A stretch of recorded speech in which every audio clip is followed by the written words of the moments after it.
Good evening, Man v Fat Swansea. Season 5, Matchday 13, with your coach Howell here. I felt the love last night. I won't lie. I felt the love. You can see how driven people are to see out this season. I could see how supportive people were of the immense amount of milestones we were kicking in. And it's becoming consistency, which is absolutely gorgeous to see. We've got this community in Swansea where every single person wants to celebrate every other person's success. Even to the point right now where you've got some people who are, they don't want the attention, but when they're having it, they are absolutely reveling in it. And honestly, just as I've said in the groups with you last night as well, it just fills me with absolute pride, joy. It's clear to see that realistically, this job is one that you've got to love. You've got to love, and you've just got to enjoy every single minute of it. Anyway, less about me. Let's go for this. So, we've got another extremely successful night there, with 93 attending out of 118 of us. We come into the tail end of the season. You normally see that it tapers off, and you can see that it really tapers off, but we have got that consistent, close to 100, coming in every single week. Epic. And we had a bit of a difference, a bit of a touch of next season coming in last night as well, where we had we put 2 stations out. We had a bit of a dry run, really. We wanted to see how it would work if we had 2 stations running, how effective it would be, how efficient it would be. And I got to be honest with you, I think it went absolutely swimmingly. Quite ironic with my nickname being the fish, isn't it? Yeah. But no, I honestly think it went absolutely fantastic. Love to have your feedback though. Please let me know what you think about that. We obviously change the areas, make sure that we can have a bit more distance between the 2 stations, so we can have those conversations. And obviously, it's not 2 conversations going the same way. We can have that distance there. But I think we are on for our expansion to 2 leagues, 2 pitches, 2 refs, an extra 2 teams, taking us up to 12, 144 members. The largest Man v Fat, I've been told. It sounds, and honestly, it's looking so promising. I can't wait. I really can't wait. You probably hear it in my voice already. So out of the 93 attended, we managed to get 35 pitch goals, 56 scale goals, 26 coaches goals, and that obviously is an indication to how many people are still left in the rumble. And of course, here are our goals that we've given out as coaches goals for you. So we've got the green, orange and white having the best tracker bonus goal. So there's a goal each there. We've got the team loss bonus goal to the light blues. That's becoming a bit of a consistency now. For my records, we've got that. So that's an extra 2 goals for them. And of course the team attendance bonus goal there of purple, green and orange. And our season 5 leader, Kyle Bamford, you are leading at this moment in time with a whole extra 2% on your on the person who is chasing you. And honestly, your season has been one that I have just taken in an absolute awe. It's bonkers. And honestly, you're not the only one, but honestly, your season has been tremendous. Well done there. Let's move on. If you notice now, there's a slight difference in our graphic there and our transition. I thought I'd try and mix it up a little bit so we can see the differences between the weeks, of course. So, as normal now, we go from left to right. We look at the weekly team loss, and then we work our way to the right then and look at our milestones. So then our weekly team loss. Thinner to win it at 3.3 kilos. Fat Astute at 3.8. Incredible Bulks at 7 kilos. Sporting a Beergut at 4.1. Marco Van Fastin 7.4. Frying Dutchman 4.5. Scranra have broken even, and then Vinder Blues 2.7. Pink Panthers at 2.8. Fazio, well deserved 2 points there for your 13.8 kilo whole team loss. Epic. And that obviously brings us then to a weekly club loss of 42 kilos.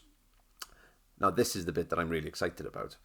In the 13 weeks that this season's been going on, the whole total club loss that we've had is 444.3 kilos. That is immense, guys. We are so close to that half ton. Something that we never thought that we were going to get to. But honestly, we'd always have that 300 kilos as the benchmark. This is where we're going to get. This is where we're going to get. We have another week like this week, next week. We're what? 20 kilos away from half a ton. Massive. And that goes with the guys obviously who are losing a large amount of weight each week, but then also we were looking at the guys who are chipping away consistently, just contributing to that loss every single week. The effort is unbelievable, guys. Couldn't be prouder. And I know that's usually something that I say throughout this, I always call this a podcast then, it's nearly there, through this roundup, but honestly, I could not be prouder of every single one of you for your efforts. Our biggest losers this week, Michael Carter weighing in at 4.7 kilo loss there. That's what can you say to that? That is immense. Let's just see how we go there. And then of course Byron 2.9 kilos, Jake coming in then at 2.5, and Regan on joint third there with 2.5 kilos, and Ashley Gilbert then at our fifth point at 2.4 kilos. And honestly, you could see how the stakes again to the point that people want to achieve that kind of level all the time. And as I was saying to them, it's not about that. Realistically, guys, you look at any of these tracker apps that you're using. I won't use any particular ones here because we have no affiliations to them, but then you know the tracker app that you're using. Yeah, and you put in what you want as a sensible loss, or you put in what your weekly loss is, and even if you put it to the top end where they actually say then that you're limiting your foods and all this kind of stuff to a point, they recommend that you lose a kilo a week. That's 2 pounds a week. That's consistent, that's sustainable. It's not going to be one of them yo-yo diets where you lose absolutely loads and then you stop and you put them all back on again because your body is just not realizing where it's going. If you are going to be chipping away at the most a kilo a week, you've got that point there where you can consistently live your life, enjoy what you're doing, and on top of that, make those changes that you want to do long term. This isn't a race as a point of a sprint. This is a marathon. This is something that you need to be going through, and you need to be enjoying the journey as you're going along. That also includes being human. I can't emphasize that enough, guys. Being human and having those points where you have that day where you enjoy sensibly is part of the process.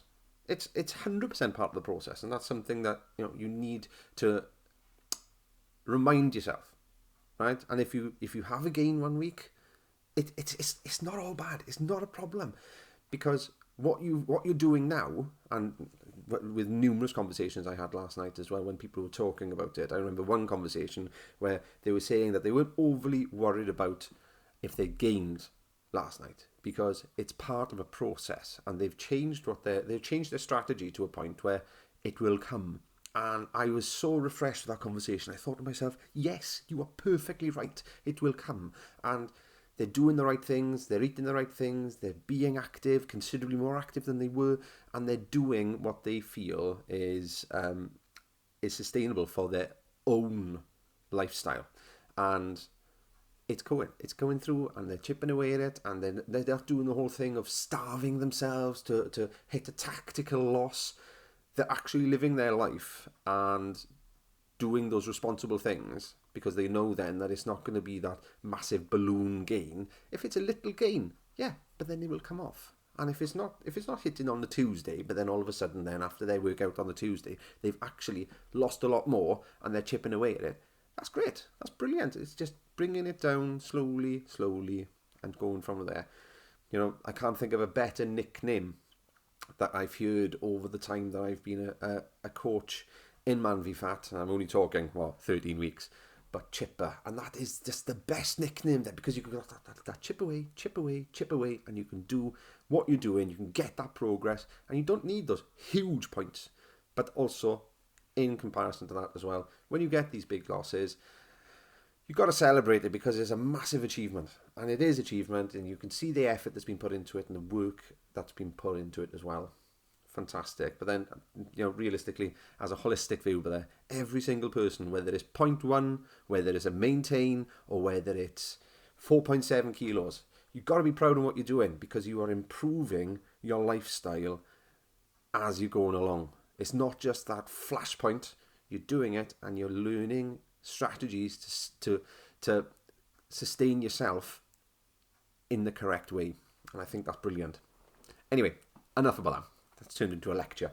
We've got our milestones as well, guys. And this, again, we've got 4 milestones coming into our club this week. The 10% Club, Paul Mason.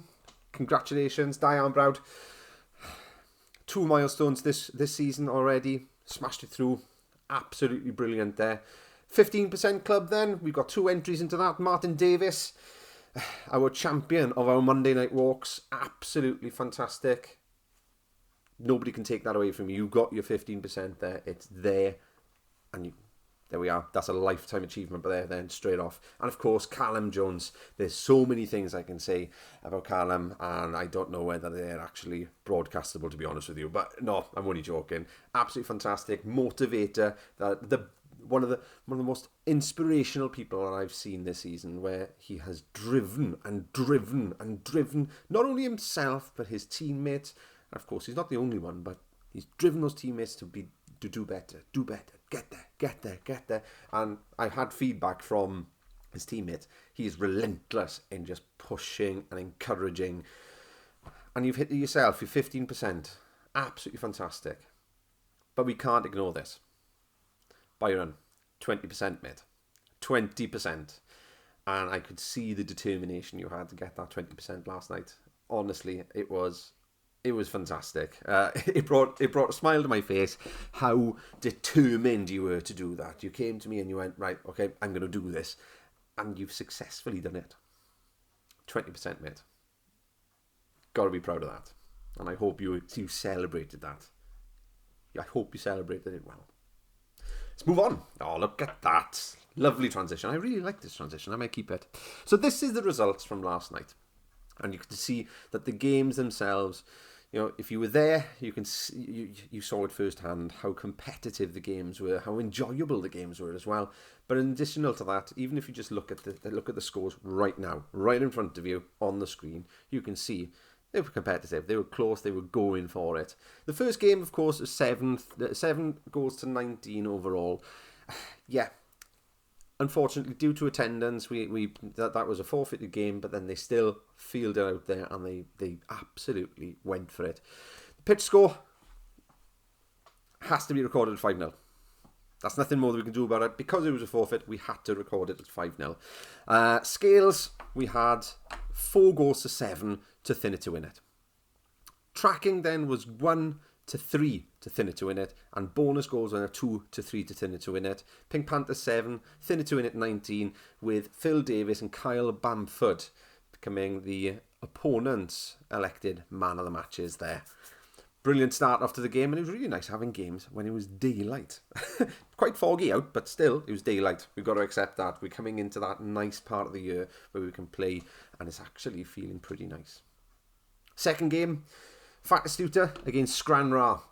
So the pitch score was 5-0. Not from any form of lack of attendance, not from anything of that sort. It wasn't a forfeit. That was the pitch score. 5-0. Scranraw absolutely held their own defensively. Clean sheet. You don't see many clean sheets. So it was lovely to see that as well. Clean sheet there. And they played fantastically well as well. Scales goal.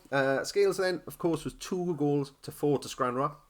Tracking was 2 to 3 to Scranraw. And then the bonus goals were 1-1. Fattistuta, Scranraw, of course. Bringing the overall to 5 goals to 13 to Scranraw. And Owen Llewellyn, Alex Kirkhouse, you had your opponent's man of the match elections. Yeah. Well deserved. Reading the coaches, not the coaches, the captain's rundown of the game and the report, that was extremely well deserved, and it could have gone to anyone on the pitch, in all honesty with you. Third game, we had Incredible Bulks against Sporting Abiagat. So it was 4-3 on the pitch. Incredible Bulks. 5 goals to 8 on the scales to Sporting Abiagat. 3-3 on tracking, and 2 goals to 3 to Sporting Abiagat on the bonus goals as well. Bringing the overall score to 14 to 17 Sporting Abiagat, and you can see that there. Sorry, Incredible Bulks, but I love it when this happens because you can see how important the scales are to this process. You can see where it is and you can see how it's affected the scoreline. Rhys Roberts, Josh Howells, you were elected the opponent man of the matches. Congratulations. Fifth game, Vinder Blues against Fazio. Pitch score was 7-5 to Vinder Blues. The scales then was 9-0 to Fazio. Tracking was 2-3 to Fazio, and bonuses were 2-all to the teams. Bringing the overall to 11-19 Fazio. Again, exactly the same as the game before. You can see how important the scales are, and your consistency throughout the week will reward you on the game time. Jordan, you were voted as the opponent man of the match. And of course, we had a split tie then from the Vinder Blues on their opponents man of the matches being Shaky, Lee Stevens, and of course TG, Thomas Griffiths. Well done, guys. Absolutely fantastic. Final game. Flying Dutchman against Marco van Basten. And I think it would be fair to say that this was indeed a derby. This was a derby. The energy was there. I had the opportunity to go out and see it as well. And of course, it was, in a point, it was extremely competitive. You know, to the point where, obviously, in competitive nature, there are points where the game does need control from the referee at the same point, but not taking anything away from the game itself, it was an extremely competitive game, and from a perspective of a spectator, extremely enjoyable to watch as well. The football was bonkers. So the score on the pitch was 5-1 to Marco van Basten. Flying Dutchmen, they applauded the Marco van Basten for the game. You could see that the sportsmanship, the camaraderie at the end of the game upstairs was absolutely fantastic to see as well. It was brilliant. The scales, of course, was 10-7 to Flying Dutchmen. Tracking 3-all, and the bonus goals of 5-4 to the Flying Dutchmen, with Carl Williams and Byron being the opponent man of the matches. And as well, I can see that you had to be there, but it was such an energy on that pitch as well. And of course, people who were there, you could see what was happening, but at the same point, not taking anything away from the game. That's possibly up there with the most enjoyable games of football I've ever seen. Sorry for laughing, but then just thinking back at it, I thoroughly enjoyed just watching how end to end the game was. And of course, the score doesn't reflect that on the pitch, but it was definitely end to end. And you saw some amazing goalkeeping, you saw some amazing defending, and you also saw some fantastic attacking going on there at the same time. Moving on. So we've got our overall and scales league tables right in front of you here. So then we'll start off with the scales, because we can see then that on the scales right now we have an out-and-out winner. Congratulations, Flying Dutchmen, you have won the Scales Champions of Season 5. That is an amazing point to make, and you've got a week to go under it, and you're sitting pretty there with that there, of course. But of course, you've got to make sure you keep it up there, because you've got a lot more to play for in the final week, of course. So let's look at the table as it is. So we've got Flying Dutchmen at the very top with 23 points. Sporting Biergat with 20 points. Thinner to Win It at 18. Pink Panthers then at 15. Marco van Basten 14. Vinder Blues at 11. Incredible Bulks at 10. Fazio at 7. And Scranran Fatastuta at 6 points each. And you can see that right by there, it's still pretty close. You can see that you've got 5th and 4th. It's all to play for on the scale. You've got 6th and 7th to be playing for as well. And of course, you've got 2nd and 3rd to play for. Goal difference is quite a bit, but you've still got it to play for. Overall, of course, it's a different story. So we've got... It looks at the top that it's pretty decided. However, we can see that there are still 2 points in it. So, anything can happen in the world of Man v Fat, and we've got to consider that as well. But we can see Flying Dutchman at 25 points is on the very top there, with Thinner to Win It at 23. Sporting Biergat at 22, Marco Van Fasting at 19, Incredible Bulks at 15, and then it gets really close on the bottom here with Pink Panthers, Vinder Blues and Scran Ra with 6 points, Fat Astuta and Fazio with 4 points. So it could all switch around at the very bottom there as well. And you can see that, the goal difference does have a considerable effect onto it. However, as I said, stranger things have happened, and we can see that it's going to come down to the nail end of week 14. And I cannot wait for next week, guys. Honestly. So, we've got our Scales Team of the Week here. And this has been voted, of course, by your captains, by your team. And, of course, from what I can see on the system, I've given a little bit of input into it as well, like I do every single week. So we've got here, first of all, for the Flying Dutchman, Callum Jones. You have been voted there for your 15% loss. Absolutely fantastic. Byron, you're there with your 20% milestone as well. Benji, 2.3 kilos. Absolutely fantastic. Split decision then with Fat Astuta. We've got Kieran Miller and Craig Manning put in there for 1.8 and 1.9 kilo loss there. Fantastic. Another split decision then with Fazio. I've got to be honest, this is a part of me as well, because I feel like it needs to be acknowledged. Michael Carter, 4.7 kilos, and Paul Mason for your 10%, then contributing a considerable amount of goals to your team for your win this week. Jake Williams, you come into this league and you have stormed it. Absolutely fantastic. 2.5 kilo loss there for the Incredible Bulks. Martin Davis, amazing there again with your 15% milestone. Chris Mabe, 1.2 kilos, brilliant. And then you go another 1.2 kilos there with Russ Davey, and then Richard Morgan with his 1.7 kilo loss for Sporting a Beer Gut. Absolutely fantastic there, guys. And we're going to jump on to exactly what everybody has got on their mind right now. The Rumble. 17 remaining, guys. 17 remaining. 101 have been eliminated. And as promised last week, we will be showing you exactly who is left in the Rumble this week. So it's all to play for next week. I've actually done something a little different this week as well. I was fully intending on ordering new medals and making a bespoke design and ordering and getting somebody else to do it and delivering them to me. And I thought, no, I'm going to make them. And I finished the design and they've gone in to be produced this week. Yeah, it's been fantastic actually. It's a bit of pride for myself as well that I've managed to design something, and it's going to be done. We're going to be having a prototype made tomorrow, and we can see exactly how it looks, and hopefully then, if that works out well, we will get the rest of them out and ready to go.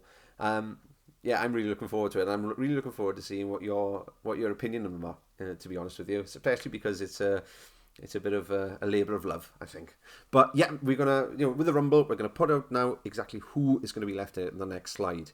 The Rumble next season, we won't be going as heavy on the scores. I think that has been something which I really wanted to do at the start of the season. Mainly because I felt that towards the tail end of last season, we had a situation where the pitch was so much of a focus that the scales, it became so competitive on the pitch that the enjoyment of going through the journey of weight loss wasn't there. And I said, no, it wasn't. It's not that it wasn't there. It was, I felt like it needed that oomph. So I put onto it that you have a goal for every single person who's still in the Rumble, and at the end of the season, every single person still in the Rumble will give you 7 goals, which pretty much works out that it'll be an extra half a goal for every week that you were in it.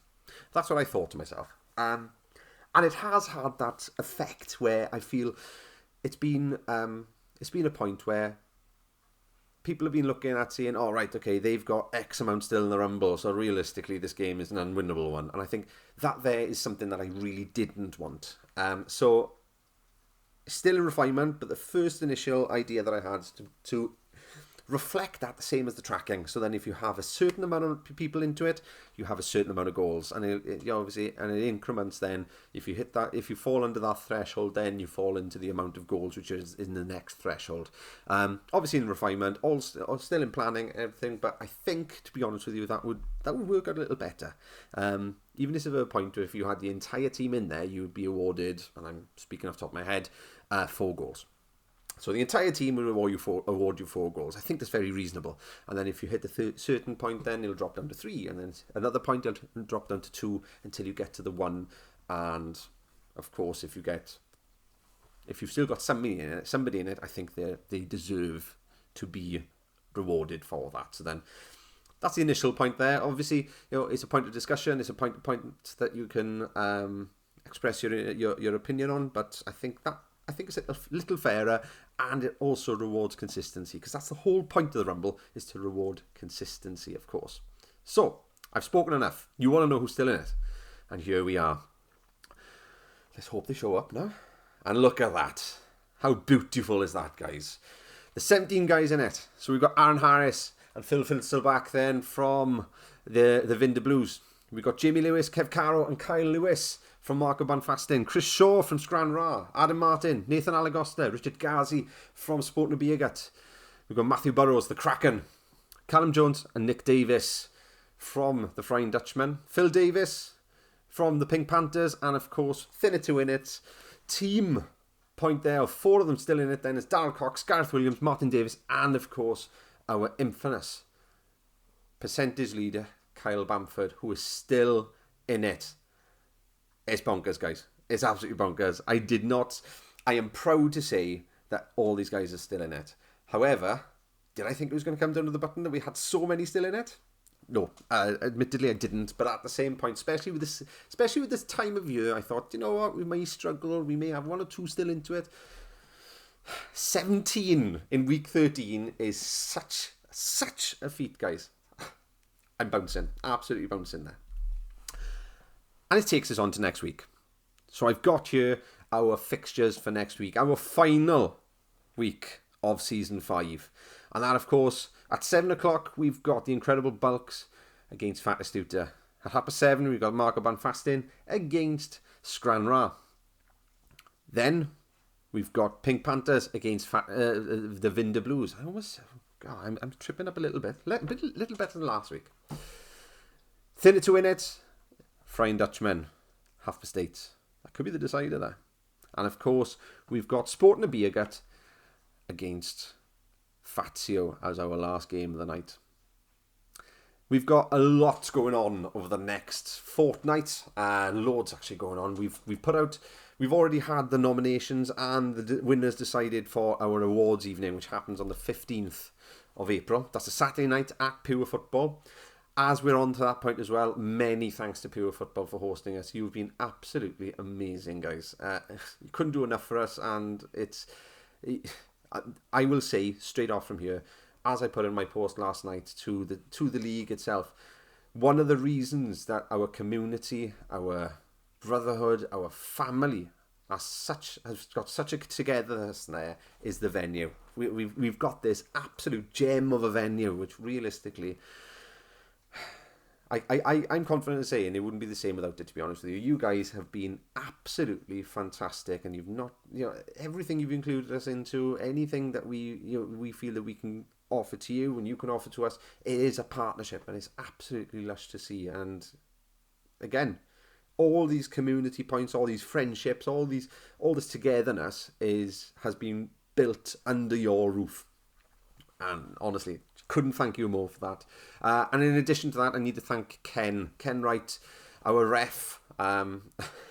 It's been brilliant to see how straight down the line, bang. And of course, he's only human. There's some things that aren't going to go that you'd agree with, but at the same point, he's stuck to his decisions and he's been fair on that point. And I will say that it's been a pleasure having you as a ref, and I hope it continues, to be honest with you. We need to find another ref for next season, of course. So we've got 15th of April. We've got our awards night. The Tuesday before that, so I'm trying to think of the dates there. So we've got the 11th. The 11th, we're going to be having friendlies where we're going to be introducing our 2 new teams to the league as well. They're going to play each other. Hopefully, we'll see how it goes and we see about availability. But there'll be friendlies going on there with an optional weigh-in if you want to stay accountable. Excuse me, bit of a cough coming on now. I'm not sure what's going on. And of course, then we'll go straight in to April 18th, then into our season 6. And that then will be the point where we'll be implementing 2 pitches, 2 refs, 2 leagues, 12 teams, 144 guys. And I honestly cannot wait, guys. It's going to be bonkers. And at that point as well, I think it's fair to say that at that point, when the league has started, that is when we would be also offering an application there for anybody who would be interested to take on a PF role with us, a player facilitator role, where you will support myself as a coach and the 3 absolutely amazing PFs that we've currently got to facilitate this league to the best of its abilities. If you want to know more, of course, you can contact me. Trying to think what else is this. I did put a form out early hours this morning, not too sure exactly what the time was, to see whether anybody would be interested in switching over to one of the 2 new teams, with hopefully the intention of electing, being a person who could be elected as captain. Now, it's no guarantee. There could be somebody in that team who is a natural-born captain and wants to take it from the scruff. And that's something you'd be voting on in your own teams. But having that opportunity to go onto a team, a brand new team, and mould it and guide all the new guys coming into it would be absolutely fantastic. And it's such a rewarding point. And you speak to so many of our captains who have done it and they have championed it and they've thoroughly enjoyed that opportunity. In addition to that, I have noted, just in case you haven't read the group, I have noted that it would be great, and I did encourage it, to be honest with you, for the current captains. If you've been a captain for 2 seasons, I would encourage you to have a conversation with your teams. See whether there is somebody on that team who would like to have the opportunity of stepping up. We're going into a reshuffle in season 7. Having that opportunity of a season to see where the captaincy is for somebody coming into a reshuffle and doing it's raw, it's hard. So having that opportunity of having a season beforehand to do it and see how you are, that could well be the catalyst there to bring out more natural-born leaders that we've got in our ranks right now. So giving that opportunity, having that conversation, seeing if somebody's interested on it, and then you can also be there to guide them and make sure that they're, the standard stays up, or however you want to look at it, really, or if they want to amend things or what have you. Having that opportunity is going to be golden. So I'd encourage the existing captains to have that conversation with your teams, see what they feel, see how they go from that, and go from there. It's been wonderful doing another roundup. I was very nervous at the beginning of the season doing these, and it's becoming a point now where I quietly enjoy doing it because I get to have that conversation about how amazing of a night that we had, and it kind of prolongs my experience of a Tuesday night. So it's been lovely. This is it from me. Thank you very much for listening, guys. I really hope that you've all enjoyed this installment of the roundup, and I will see you next week.